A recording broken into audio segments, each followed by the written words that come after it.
aku izin buka dulu ya Kak. Sebelumnya, Assalamualaikum warahmatullahi wabarakatuh. Selamat malam buat teman-teman pengurus Himabo, buat Kanata juga.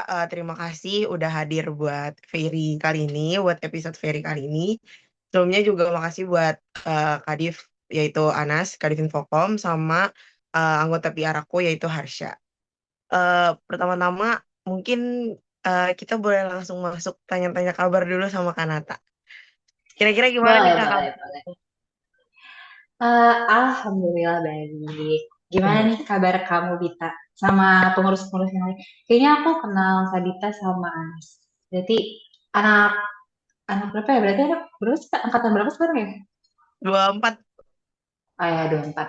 Ya, aku belum familiar sama Harsha doang berarti. Oke. Aku alhamdulillah baik. Mungkin dari Ana sama Harsha boleh sekalian perkenalan lebih dulu biar lebih kenal juga sama Kak Nata. Halo Kanata, Hai Anas. aku Anas. Alhamdulillah aku baik. Kak. Harusnya Kalau gimana Harsha, harusnya? kalau Harsha. Halo Kanata, eh Halo. saya Harsha dari Angkatan 24, kebetulan dari staf PR di Mabo. Kenal Kak. Halo Harsha. Oke. Hmm. Baik ya kabarnya? Wih, baik banget Kak, apalagi ketemu Kakak. Oh. Wah, Bita anggota kamu. Bisa aja Awas, nih. coba Kak, ini Bener-bener. udah di briefing tapi emang anaknya yang Ini suka. keren emang PR harus kayak gini. Harus kayak Ya gini betul, emang. betul, betul. Gimana nih Kak setelah sidang kemarin? Wah, hmm, jujur agak crowded jadwalnya sih. Tapi emang prioritas utama kan di sidang dulu. Jadi di kantor tuh waktu itu masih kebetulan masih di backup sama teman-teman yang lain gitu. Jadi masih aman sih. Hmm, Tuh. berarti sekarang Kakak masih lanjut di BMO ya Kak? Masih, aku masih baru diangkat jadi staff admin sales. Tuh. Wah, keren, keren, keren, keren. Oke, mungkin sebelum berlanjut kita mundur dulu kali ya ke tahun-tahun sebelumnya. Aku Boleh, ngeliat nih boleh. dari CV kakak, kakak ngikutin dua organisasi sekaligus kan. Selain Himabu ada lagi gitu ngikut dari organisasi lain. Terus sekarang kita kan juga baru eh penerimaan maba, baru banget PKKMB kemarin. Hmm. Pasti banyak dong maba-maba nih yang mau ikut organisasi lebih dari satu gitu. Apalagi dari kemarin Expo tuh banyak banget. Kira-kira dari kakak ada tips dulu nggak nih buat cara bagi waktu selama kakak dualisme? Oke, kalau ngomongin dualisme itu, yang pasti kita harus bagi prioritas sih. Di organisasi itu, yang pertama, kita tuh harus bagi prioritas mana yang lebih urgent. Yang lebih urgent tuh bukan berarti salah satunya disepelein gitu, enggak. Cuma kita tuh harus lihat apa ya, kepentingannya gitu. Misalnya di Hima, aku kan dari awal masuk aku udah jadi bendum. Nah, berarti itu aku udah jadi BPH kan. Itu pasti tanggung jawabnya lebih besar gitu dibandingkan jadi staff. Sedangkan di organisasi dualisme aku itu aku hanya staff PSDM gitu. Jadi aku bisa bagi waktunya adalah dengan cara kalau misalnya aku kan di staff tuh punya ketua, jadi aku konsul ke dia gitu loh. Kalau misalnya aku tuh jadi bendum, jadi kalau misalnya aku ditunjuk untuk misalnya jadi BPH buat um, apa proker ya, proker atau kegiatan kerja itu aku buat minta di infoin tuh dari jauh-jauh hari gitu, biar jadi nggak bentrok sama apa kegiatan hima aku gitu. Apalagi kalau misalnya bendung kan sering banget nih kita tuh harus datang setiap acaranya gitu. Jarang banget aku tuh waktu zaman Angel tuh bisa izin karena kalau BPH tuh dulu zaman Angel tuh pasti dateng gitu sih. Jadi pasti aku minta diinfoin. Jadi kalau udah aku infoin, aku bakal info ke Angel juga kalau misalnya uh, gue ada ini nih di sebelah gitu.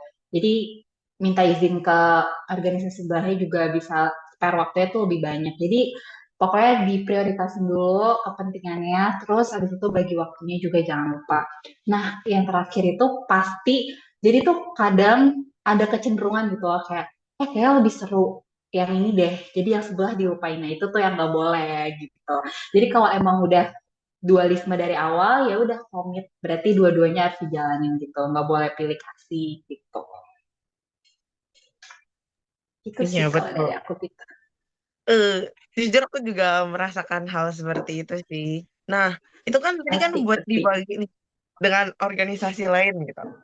Kalau misalnya buat kuliah berarti kan jatuhnya kayak tiga gitu kan Kak, jatuh kebaginya kuliah, terus organisasi mabo sama organisasi lain. Itu kira-kira gimana biar IPK-nya nih tetap naik atau tetap meningkat gitu. Kalau itu sih balik lagi kita harus komunikasi. Apa-apa tuh harus dikomunikasiin gitu. Semisal aku udah jadi apa ya, jadi anggota yang penting di organisasi sebelah nih. Ya misalnya di organisasi satu, misalnya udah jadi bendahara prokar gitu. Nah di organisasi dua aku minta buat jadi staff aja. Jadi jangan kayak misalnya diminta jadi bendung dua-dua, minta jadi bendahara prokar dua-duanya tuh jangan mau gitu. Jadi kayak nggak bisa, udah ada di sini gitu. Jadi nggak boleh apa ya, nggak boleh kayak mau-mauan aja gitu. Jadi tetapin prioritasnya gitu. Jangan kayak ngambil terus nanti nggak kuat terus kuliahnya jadi berantakan gitu. Biasanya tuh kayak tugas-tugasnya jadi nggak dikerjain. Apalagi kalau misalnya tugas kuliah kan sering mendadak juga kan. Jadi ya disesuaiin gitu sih. Kalau misalnya udah sibuk di organisasi satu, yang organisasi duanya dikurangin kesibukannya. Dan kalau misalnya kuliah itu pasti harus nomor satu gitu. Jadi jangan jangan apa ya, jangan mentang-mentang udah organisasinya udah sibuk, kuliahnya ditinggalin. Itu jangan gitu. Kalau bagi waktunya paling kalau aku ya pokoknya tugas kerjain dulu baru kerjain tugas organisasi. Itu sih. Jadi sempet-sempetin aja kalau ngerjain tugas organisasi tuh. Mau di TJ, mau di mana, kan bisa gitu. Iya bener banget Kak. Nah terus mungkin aku bisa alihin ke Harsha terlebih dahulu buat pertanyaan selanjutnya. Misalkan buat Harsha. Oke, ini untuk konten fair kita kemarin aku baca dari eh, CV-nya Kanata, bagus banget, full English, eh, Yo. bisa jadi juga buat kedepannya aku untuk bikin CV kali ya. Di situ aku ngelihat untuk di pengalaman itu ada di Hanif Alimwork itu pas 2023 ya Kak. Itu pas Iya. kakak semester 5. Nah, di sini tuh aku pengen nanya Kak, kalau pas lagi jadi admin di sana, sesuai sama job desk kakak, apa sih masalah yang paling berat yang pernah kakak alamin sebagai admin di Hanif Anim gitu? Karena aku sendiri kan kalau misalnya ngeliat kayaknya pertama kali untuk coba kerja atau PKL, kayaknya pasti akan ada masalah ya. Betul. Mungkin kalau yang paling berat yang aku alamin, pastinya pas lagi banyak-banyaknya klien. Biasanya kita tuh suka ngadain promo gitu. Nah, kalau lagi promo gitu tuh, pasti kliennya tuh membludak banget. Bisa kayak sehari tuh yang ngechat kayak 20 orang, 30 orang. Nah itu tuh kita tuh balas-balasinnya tuh, aku tuh waktu itu kayak berdua atau bertiga deh. Nah itu tuh di ini aja sih, kayak dibagi-bagi aja shiftnya, jadi kayak pagi, siang, malam gitu. Nah kalau misalnya udah tahu kuliah, misalnya aku hari itu lagi ada kuliah gitu pagi, ya udah berarti aku ngambilnya shiftnya siang atau malam gitu. Jadi jangan maksain dan komunikasiin sama teman sekerjaan gitu. Jadi kalian juga jangan nggak apa ya, jangan nggak komunikasi juga gitu. Jadi kayak kita tuh cerita jujur aja kalau masih kuliah, terus habis itu jadwalnya segini-segini, terus minta diaturin atau minta tukeran gitu. Jadi apa-apa tuh sebenarnya bisa dikerjain kalau misalnya kita bisa bagi waktunya tuh dengan baik sih. Dan ini kalau misalnya yang paling berat ya itu balas-balasin chat, belum lagi kadang customer tuh marah-marah kayak gitu kan. Kadang kalau misalnya dia belum kelar atau ada kendala gitu. Ya karena ini udah kerjaan kita ya kita hadapinnya ya profesional mungkin aja gitu. Ya, berarti dari statement kakak, berarti kita bisa ngambil kesimpulan kalau kakak itu eh, punya keahlian tuh kayak data analis sudah pasti karena kakak admin, terus kayak problem solving Oh, untuk komunikasiin ke teman-teman kantor kalau misalnya ada masalah, terus kayak udah pasti eh, pengerjaan untuk kantor biasanya pakai Microsoft Office juga ya, itu bisa kita simpulin juga. Nah, dari sekian banyak keahlian yang kakak punya, apa menurut kakak keahlian kakak itu yang paling menonjol dan paling sering digunain pas lagi kakak PKL? berarti prakerin aku ya di BMW. Boleh, boleh. Eh, kalau prakerin, kalau keahlian ya, keahlian yang pertama yang harus dipunya sama mahasiswa itu public speaking. Itu harus, enggak ya, kalau nggak bagus minimal bisa. Jadi jangan yang nanti ini kalian bakal masuk wawancara kan. Kalau aku dulu wawancara waktu mau masuk prakerin. Nah itu tuh kalian dinilai banget, dinilai kesiapannya, dinilai kalian siap nggak ngadepin orangnya gitu. Terus ngomongnya juga jangan yang apa ya, kalau misal orang yang belum kebiasa banget ngomong itu pasti kelihatan gitu loh gugupnya gitu, terus kayak banyak mikirnya gitu. Nah aku tuh kebantu banget sama Himabo karena waktu di organisasi aku tuh banyak banget jadi ngomong, kayak waktu itu kesempatan jadi MC, terus habis itu jadi bendahara umum buat bicara depan umum juga gitu kan. Nah itu dulu aku tuh pemalu banget, dulu aku nggak bisa ngomong di depan umum, ini beneran. Pas aku ikut Himabo, aku jadi dulu parah waktu nge-MC pertama kali tuh aku juga masih wah nggak bisa gitu. Tapi kesini better lah gitu. Dan aku juga jadi lebih pede ngomong sama orang. Nah itu yang menurut aku kenapa pentingnya buat organisasi. Karena kita tuh jadi terbiasa buat ngomong sama orang, buat kerja sama tim, buat komunikasi sama teman-teman kita gitu. Nah itu tuh ngebantu banget nanti waktu dikerja gitu. Karena kan kita kerja juga sama orang, orang banyak gitu. Nah itu tuh aku selalu apa ya, selalu nyamain aja gitu. Kayak waktu aku di Himabo gitu, apa-apa tuh dikomunikasiin, kayak walaupun mereka udah lebih tua ya tetap aja kayak komunikasi gitu, jangan kayak diem-diem nanti nggak kelar kerjaan kayak gitu.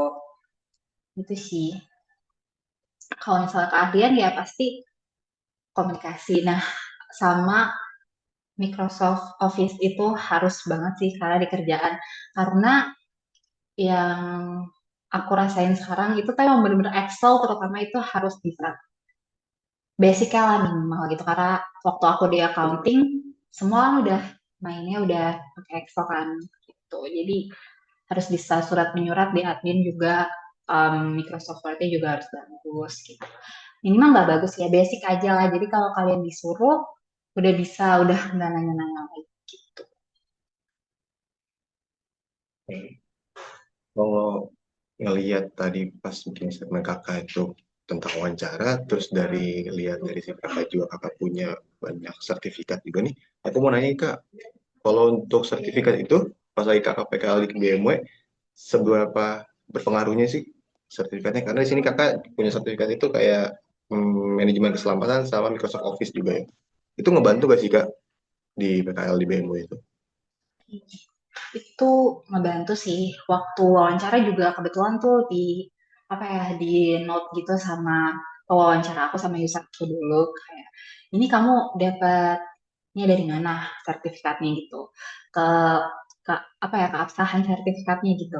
Terus aku bilang kalau dulu aku tuh di Hima. Nah terus pas mereka tahu aku pernah himpunan, mereka tuh langsung kayak oh pernah himpunan gitu. Jadi mereka pun mempertimbangkan gitu, kalau misalnya kita tuh pernah ikut himpunan berarti kan kita udah familiar sama orang itu, yang dikatain yang dibilang sama user aku gitu, kamu pernah himpunan berarti kamu udah familiar gitu sama orang-orang, dan ini sertifikatnya juga dari himpunan kamu, kamu yang buat apa, kamu yang ini gitu. Nah, jadi dia lebih apa ya, lebih percaya gitu. Dan untuk sertifikatnya karena udah ada sertifikat Excel tadi, jadi karena waktu aku pertama masuk di finance, jadi itu juga lumayan penting sih, karena kan kalau di aku buat bikin postingan dan lain-lain itu kan semuanya pakai Excel gitu. Ya, sama ini sih sama TOEFL, kalau misalnya itu tuh ditanya waktu wawancara kayak kamu pernah TOEFL nggak gitu, kita bilang aja kayak pernah ikut TOEFL yang ya walaupun yang gratis juga ya bilang aja Pernah kok ikut TOEFL, berapa nilainya sini gitu. Ya oke, basic English aja. Berarti secara gak langsung untuk pelamar-pelamar yang memiliki sertifikat itu akan lebih diprioritaskan sama perusahaan ya, Kak? Betul, karena kan mereka juga nggak mau mempekerjakan orang yang nggak bisa apa-apa ya. Kan kita tuh anak magang, kita tuh apa ya, jadi kayak ada feedback kayak gitu. Mereka udah ngasih kita tempat buat belajar, tapi mereka juga nggak mau dong terima orang yang belum bisa apa-apa gitu. Itu sama aja nambahin kerjaan mereka, bukan ngurangin kerjaan mereka gitu kan. Jadi kayak kalau misalnya kita udah punya sertifikat, mereka pasti udah kayak, oh ya udah berarti basic kita udah bisa lah gitu. Aku pun nggak ditanyain lagi, emang bisanya apa, misalnya kayak pivot table kah atau apa gitu, itu udah nggak ditanyain karena udah ada sertifikat itu. Ya mereka apa ya, secara nggak langsung pasti tahu gitu kalau kita tuh udah tahu basic Excel apa aja gitu. Oke.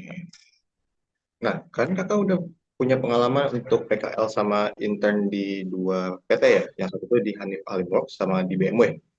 Kalau menurut Kanata sendiri, apa sih perbedaan paling signifikan pas kakak PKL di BMW sama di Hanif Alimworks? Oke, perbedaan yang signifikan itu kalau di Hanif Alim dulu aku karena masih kuliah juga, jadi aku kerjanya remote waktu itu. Dan kerasa sih karena orang yang ketemu langsung sama nggak ketemu langsung tuh kerasa. Tapi yang pertama itu pasti komunikasi. Itu maksudnya apa ya? Aku paling nilai itu pasti komunikasi gitu. Yang paling kerasa itu karena mungkin di Hanis tuh aku remote, di sini aku full di kantor gitu. Jadi kayak berasa sih komunikasinya tuh lebih enakan kalau ketemu langsung gitu daripada remote gitu. Dan kalau misalnya ditanya hmm, apa ya, susahan mana ya, pasti kesusahan remote sih, karena kan kita kayak bingung gitu loh. Jadi kalau misalnya lewat ketikan kan kadang orang susah gitu buat kayak kita, padahal biasa aja ngetiknya, tapi orang nanggepinnya mungkin kita kayak gimana gitu kan. Nah nah makanya itu enakan kalau misalnya di kantor sih, aku lebih prefer kalau ke kantor, karena selain gak bosan juga, selain gak jenuh juga, ya itu kita bisa langsung ngobrol, langsung ngomong apa yang kita rasain, apa yang kita keluhin ke atasan, ke teman gitu, minta tolongnya juga lebih enak gitu. Itu sih, dan nada nada bicaranya tuh kan ke apa ya, ketara gitu kalau misalnya kita ketemu langsung. Kalau di chat kan nggak tahu nih dia tuh sebenarnya marah apa apa gitu. Gitu sih. Jadi kesimpulannya kakak lebih suka kerjanya yang di tempat kerjanya atau di kantornya langsung seperti di BMW daripada di Hanif Alimworks pas lagi kakak jadi remoting ya di sana. Betul. Karena sebenarnya mungkin karena aku lebih suka ketemu banyak orang juga sih. Lebih ke lebih enak aja nyelesain masalahnya juga langsung gitu. Oke.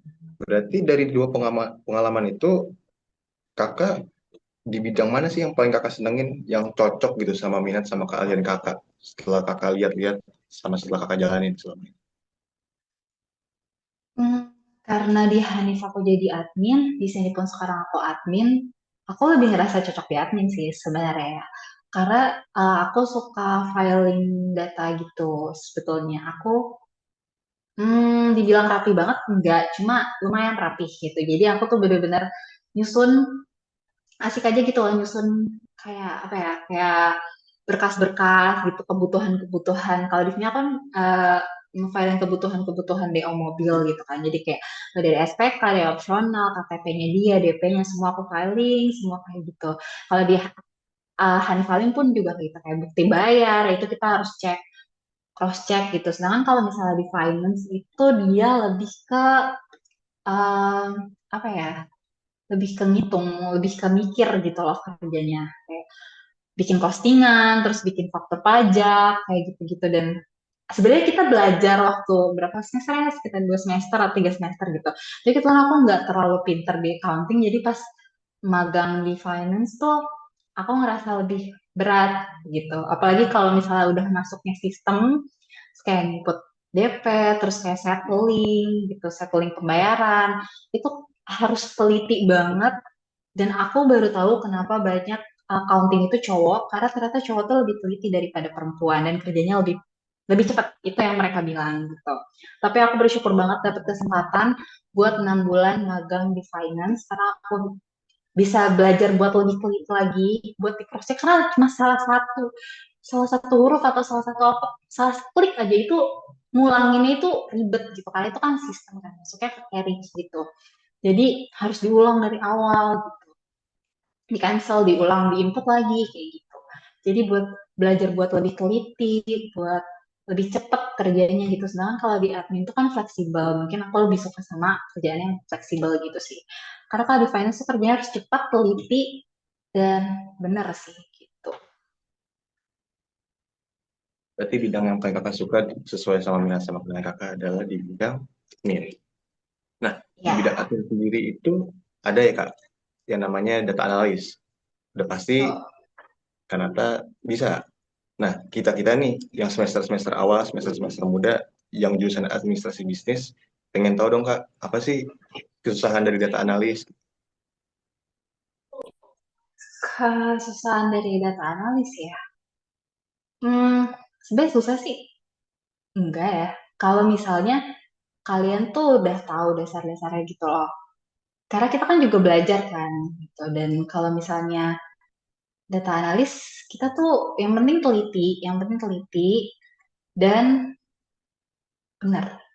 Itu yang terutama sih. Karena kalau misalnya kalian udah prakerin, mau kalian ngerjainnya susah atau apa tuh mereka tuh nggak peduli. Mereka hanya peduli pada hasil akhir gitu. Jadi jangan kayak kerjanya jangan cepet, jangan mentang-mentang kayak yang penting cepet gitu. Yang penting cepet itu enggak. Ternyata setelah aku nggak tahu ya, mungkin kalau diprakterin aku, mereka tuh lebih mengutamain hasil akhir gitu. Jadi walaupun ngerjainnya agak lebih lama ya nggak apa, yang penting benar gitu. Enggak yang harus cepet gitu. Jadi kerjain aja pelan-pelan gitu. Jangan terburu-buru. Nanti kalau misalnya udah cek lagi dari awal, cek lagi, kalau udah gitu. Jadi jangan kalau pesan aku sih jangan terburu-buru sih ngerjain apa-apa tuh gak boleh gerasak gerusuk gitu karena data tuh harus di benar-benar di apa ya diperhatiin gitu satu-satu jangan sampai kayak miss gitu kan kalau miss tuh percuma hasil akhirnya salah gitu kan itu sih karena kalau misalnya salah di sini tuh lebih apa ya di tempat kerja tuh lebih fatal gitu dibanding kalian tuh lama kerjanya gitu.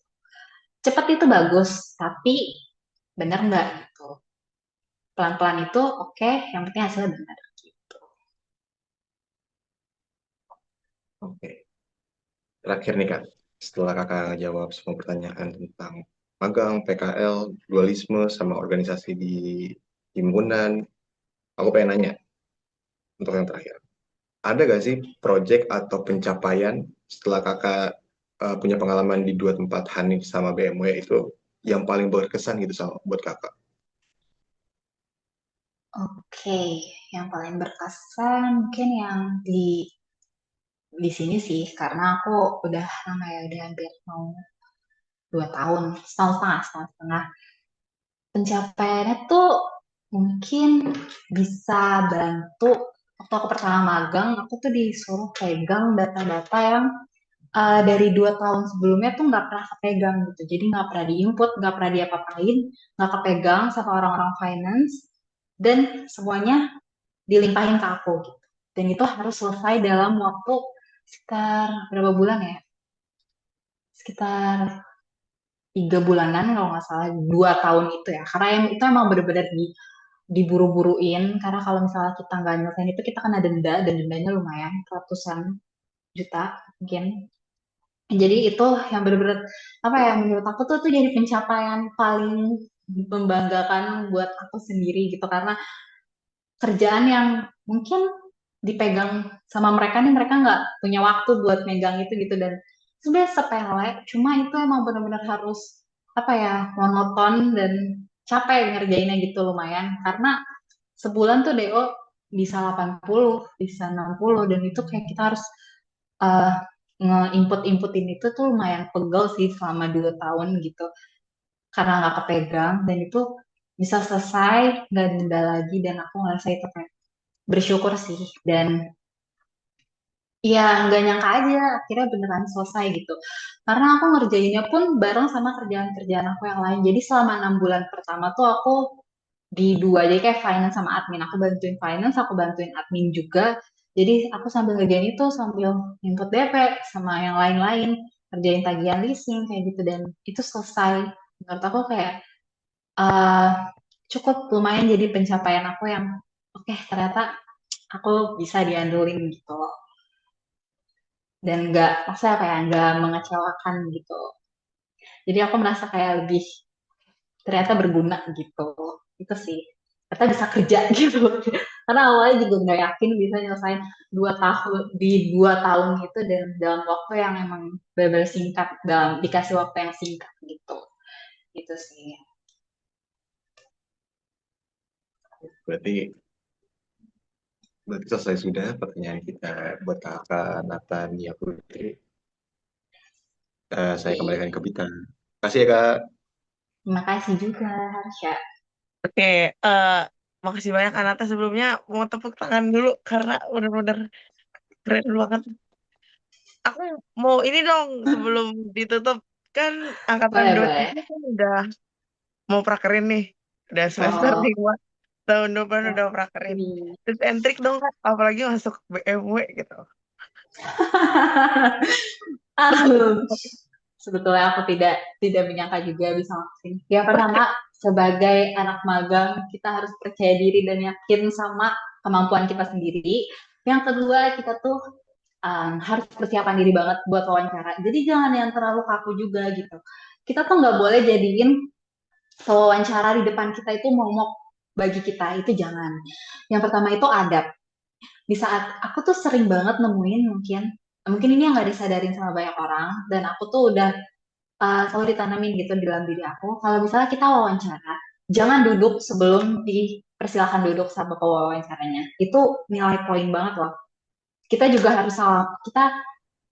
harus tahu siapa yang wawancara kita itu sebisa mungkin. Kita harus tahu siapa dia, backgroundnya dia apa. Kalau perlu kita cari LinkedIn-nya itu nggak masalah gitu. Jadi pas kita datang, kita tahu namanya. Langsung kayak, oh Bapak, ini terima kasih udah memberikan saya kesempatan buat wawancara hari ini. Kayak jangan duduk sebelum kita disuruh duduk gitu. Jadi kita tetap berdiri. Nah nanti mungkin dia oh iya silakan duduk. Nah itu kita baru duduk gitu. Terus kita juga seramah mungkin, serapih mungkin waktu wawancara. Pakaiannya juga jangan yang asal. Kalau bisa ya pakai blazer yang rapi, gitu, pakai kemeja.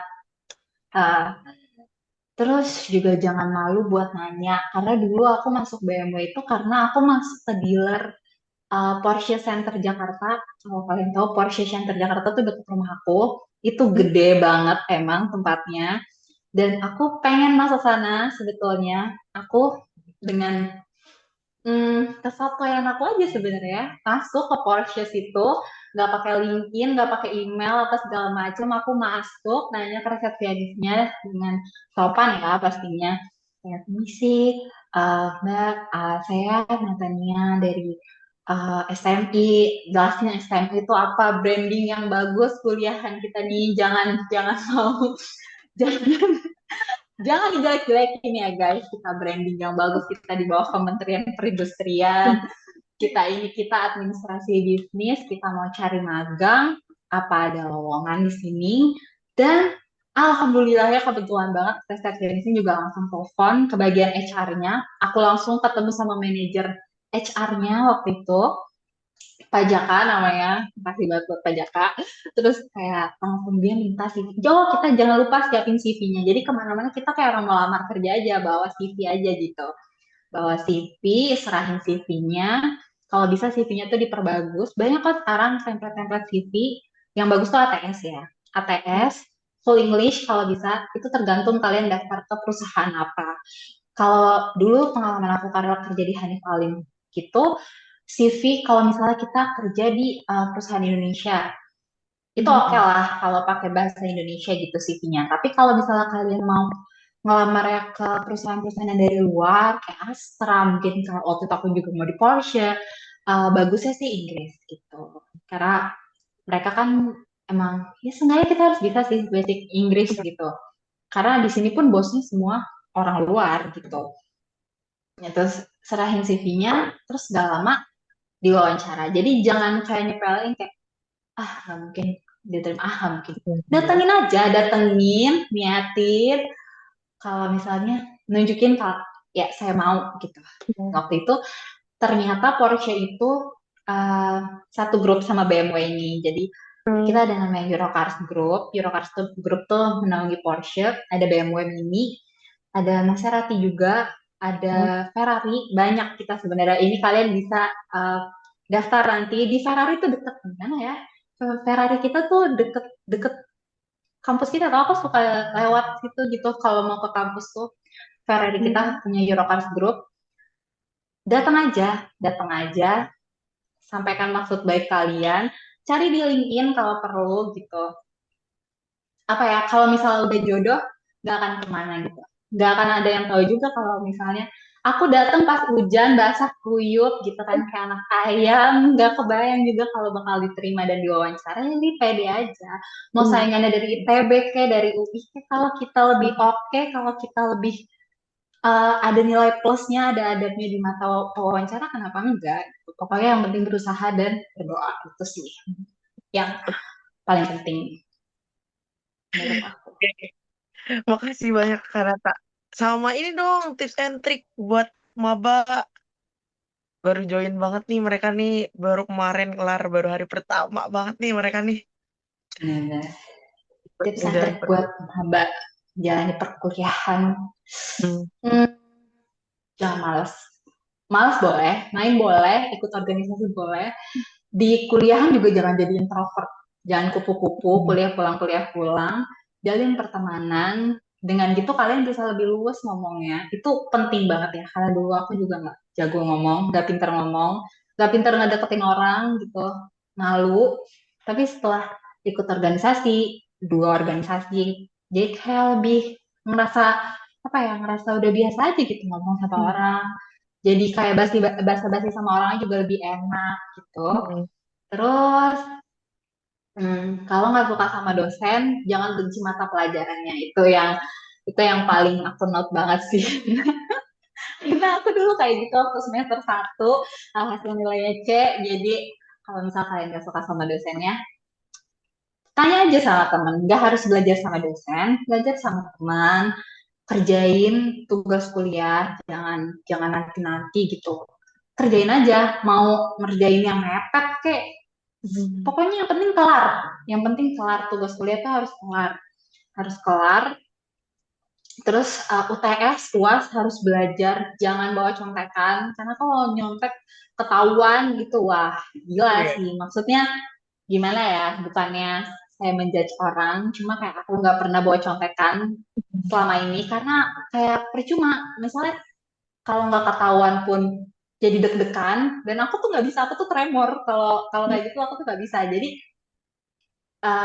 belajar aja semaksimal mungkin, diinget-inget aja UAS UTS, belajar yang benar, karena itu benar-benar jadi nilai yang hasil akhir kita tuh di UTS sama UAS gitu. Baikin dosennya, sopan, jangan kayak apa ya, jangan kayak anak SMA yang sok bandel lagi gitu. Udah stop deh bandel-bandel kayak gitu tuh, udah di SMA aja gitu. Stop di SMA. Kuliah tuh udah bukan tempat kayak gitu. Kuliah tuh tempat cari ilmu, cari temen, cari pengalaman gitu. Oke nih, terima Jangan kasih bandel-bandel lagi. Kanata. Di notes ya buat maba-maba yang nanti nonton Fairy ini, di notes bener-bener ya tuh dari Kanata. Oke, sayang sekali sesi Fairy kali ini udah kelar ya, Kanata juga udah mau pulang dari kantor. Mungkin sebelum kita akhirin boleh dokumentasi dulu. Boleh minta tolong. Faye? Ada Faye? Oke, Mau dokumentasi dong. aku hitung ya. 1, 2, 3. Lagi. 1, 2. Sebentar. 1, 2, 3. Oke, udah. Oke, Terima terima kasih banyak ya, kasih. Kanata. Maaf nih ganggu waktunya di jam Gak apa-apa, guys. Makasih Dita, makasih Arsya, Ana, sama Paye. Maaf ya kalau banyak kurangnya. Enggak kok, udah keren banget sumpah. Next jadi pemateri makro katanya, Kak. Enggak. Bentar lagi jadi pemateri makro katanya. Jadi Karirnya itu biar gimana, Kak? Kak Riri udah di Simba, Kak. Kak Riri Kak kenapa? Riri Kak udah Riri di Simba. kenapa? Kak Riri Di udah di Simba. Simba. Oh, dia ngisi materi apa? Dia ngisi materi apa? Dia ngisi materi manajemen waktu. Itu Riri banget sih emang. Jadi dia dualisme juga kan. Coba Angel ya, Angel dan Diayu.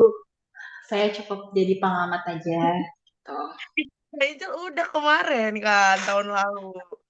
Makanya kita nggak boleh ngambil Kak Angel lagi. Makanya Nah, Diayu kalau gitu. Ada partner sehidup semati saya, Diayu, Ibu Diayu ya. Ibu Diayu itu luar biasa lah, Ibu Diayu ya. Ibu Diayu itu luar next biasa, Fairy. Ibu. Next Fairy berarti Kak Diayu Next next Fairy. Fairy harus Next dia Fairy. tanyakan pada Ibu Untuk Diayu, tanyakan untuk pada Kak Ibu Diayu Diayu. nih. Kak Diayu dapat salam hangat dari Kanata sebentar lagi. Atau Kak Eka, wah itu dia juga keren banget sih. Aku Kalian, juga masukin list. aduh Kak Eka. angkatan aku keren-keren. Coba kalian reach out mereka gitu. Mereka baik-baik kok. Ini Kak, Maha Ekanya Iya, Litbang. Maha Eka Betul. Litbang, jangan Betul dia. gitu. Infocom pasti punya Ibu Riri, tentu saja. Ibu Riri tercinta. Fadia pun oke loh, Fadia. Iya. Ih, Kakak Umi udah gak pernah kelihatan, Kakak Umi. Aduh, Kak dia Feni, sibuk. Kak Feni. Dia sibuk, guys. Ditunggu kabar baik dari Kakak Feni ya. Ya, siap. Oke. Makasih banyak ya Kanata sekali lagi. Sama-sama. Waktunya malam-malam. Dadah Kanata. Dadah, wanna go home. Makasih, Bye-bye. Kanata. Sama-sama. Bye-bye.